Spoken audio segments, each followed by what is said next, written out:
This is what we were hoping for. Do you see the difference, how it's covered up like that? Alright, let's do an inspection of the swarm hive. See how they're doing. It's been longer than what I had wanted to, but my family just recently adopted a little baby, and so we've had to do a little adjusting.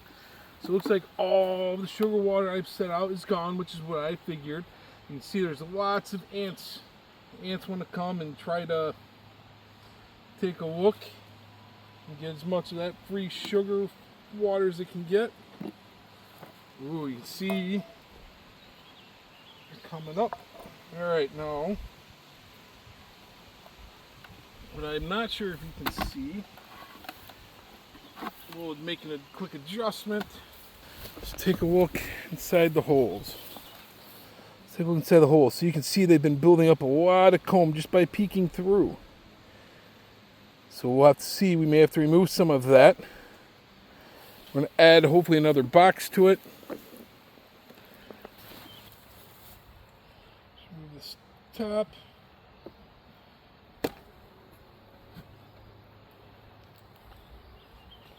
Wow, look at all that comb they've already started to build up. So we're going to go ahead and we're going to take this off.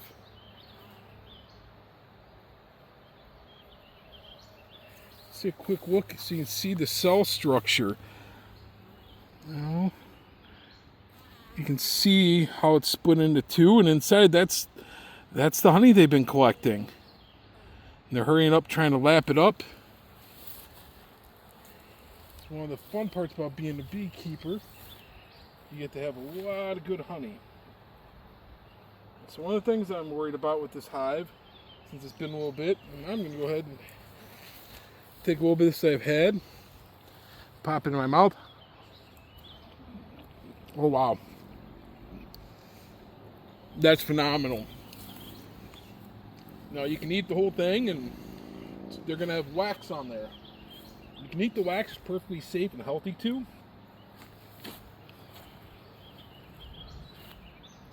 So, I didn't quite come all the way prepared. So I haven't built that out yet. A little bit maybe. It's pretty full.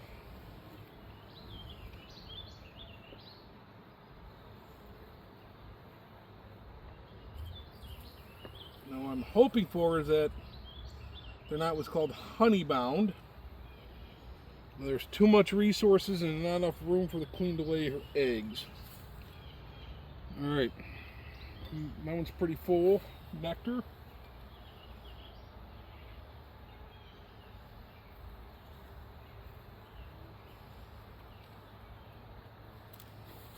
Alright, let's spit out this wax.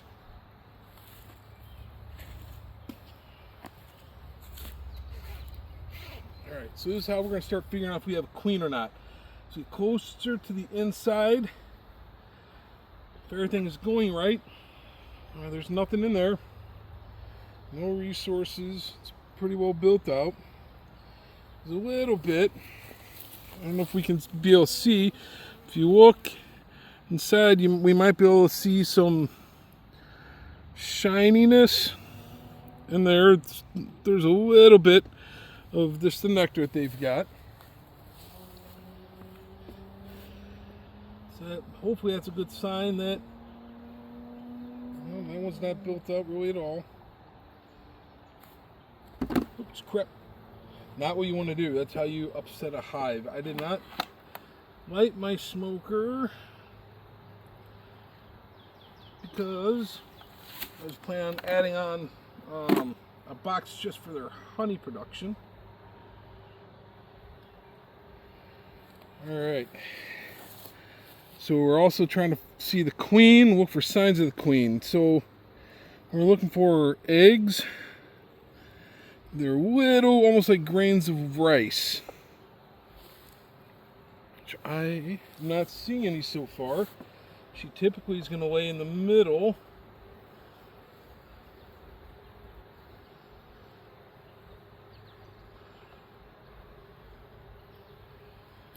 Shoot.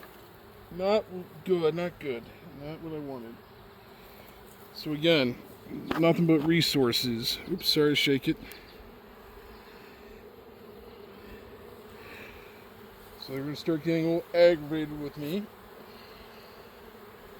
It's okay, because it's my mistake.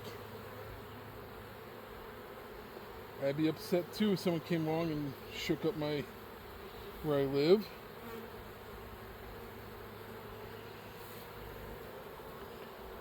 It'll calm down in a minute. I'm going to go ahead and remove this bit of comb that they've built. Oops. I want to save that myself.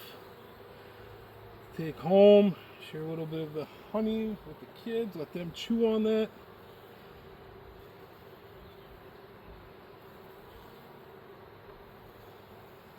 Okay, keep moving on to the next frame.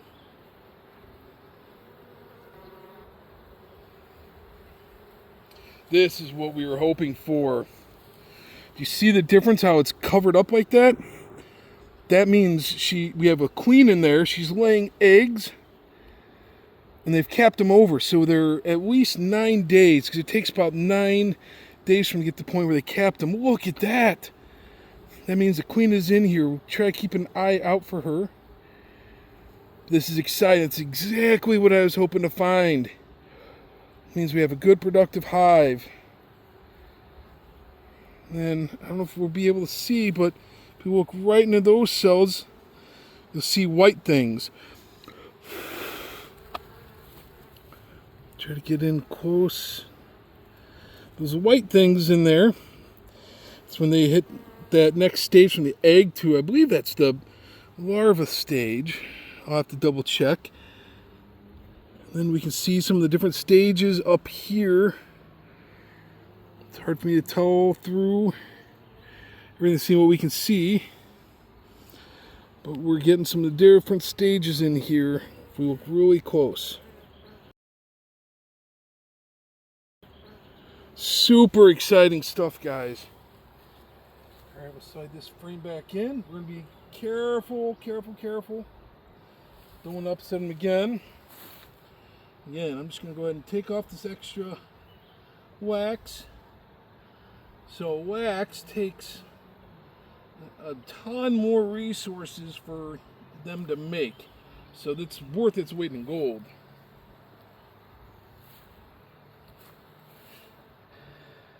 But that's what happens when they've waited a little longer than what I wanted to have them wait. Off, girls, off. Now you see how this hive's already calmed down so much. It's exactly what I was hoping for. Alright, I jumped off screen. I licked that wonderful nectar off my fingers. So a lot of people were surprised that I don't wear gloves. Well, as long as we're moving slowly, it's not a big deal. The other reason is that when I get the nectar on my hands, it doesn't get sticky onto the gloves and create a bigger mess. And, alright, so I have to apologize. I forgot my hive tool. I was in a rush today, didn't double check all my supplies. Alright, so I'm going to use my knife. I always keep a, handy dandy knife on me. Alright, this could go bad, but I'm going to see if I can get down in there to get that bit I dropped in a minute. So we're just going to use it to scrape it off. Girls slowly move out of the way. Bees will create wax on any little extra space they have. Yeah, there you go, girls. Alright. They're going to probably hang out and try to find us for a bit. They want their honey they've worked so hard for. Alright. Let's see what we've got on this frame. Oh man, more brood. Look at that. This queen is doing really well, guys. So if you watched my previous video, we talked about how the queen can lay like up to 2,000 eggs a day. It's a lot. See all those wonderful, beautiful bees. And they're working to get their sisters going. We're also checking to make sure that they're not building any little, they're called queen cups. And they're these large cells that they build. And real quick, I got it open, I can reach down to it. Don't get upset, girls. No stings. We're good.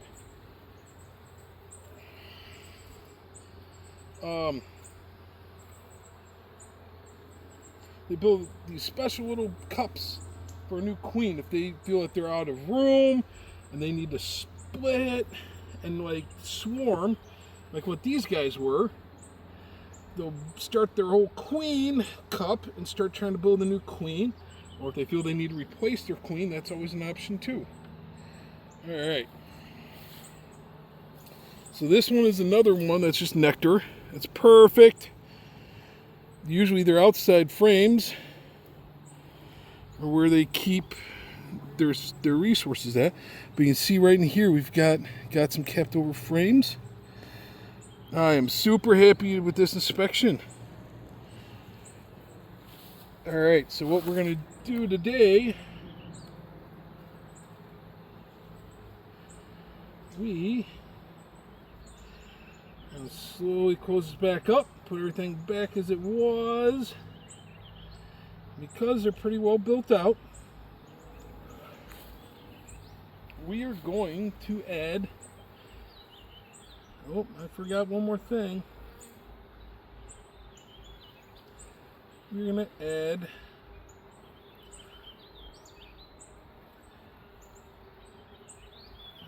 a honey super. I realized I was in such a rush. I'm trying to be conscious of the time for my family and the new baby. And I was going to put on a honey super, but I needed what's called the queen excluder. What that is it's this mat that goes over the top that prevents the queen being able to go up to the upper level. But since I forgot that,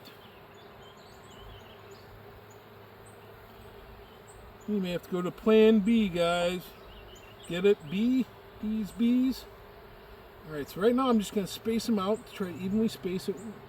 2, 3, 4, 5, 6, 7, 8, 9. So I've only got 9 frames in this one. Typically I run 10. But with the way they're kind of fitting in, I need to do some cleaning.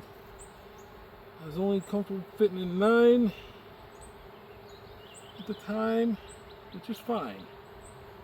This means that everything's going to be a little bit wider.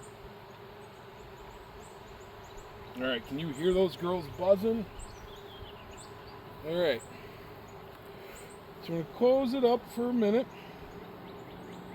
And I'm going to throw out plan B real quick. Alright, so maybe not my world's greatest idea. So we've got over here, this hive over here was one that wasn't accepting queens. And I just checked it real quick. There are still some bees that are living in there. Not many. But I'm going to try to figure out a good way to incorporate them in here. But they had plenty of built-in comb with resources. So I'm going to add it. May not be the greatest idea. I may have some problems, but we're going to figure it out. Could scare the bees off a little bit, but put in this box, it's got built out comb. Like I said, it does have some resources. There's still a few girls in there, but this way they can kind of move up into here. I was hoping I had a honey super on, but I'm worried about giving too much space too quickly. So, for the betterment of the hive, we're going to leave it as such. Add this on, come back in a couple days hopefully, see how this top one's doing, and hopefully be able to add honey super. We're getting into a part of the year called dearth. What is the dearth? Dearth is a time for beekeepers where there's not flowers. It usually happens in the summer, July time. All right, there's still plenty of flowers right now, from the collect nectar and pollen from. But that time is winding down, and then that's when we're done for the summer. Then in fall we'll get one more solid, hopefully, nectar flow. So we got this all closed up, and then the last thing we're going to do, we're going to take off these last bits of these last reducers, because this hive is strong and healthy. That way they can come in and out a little more freely. They've got the numbers to keep everything safe, and I'll help them as they continue to grow.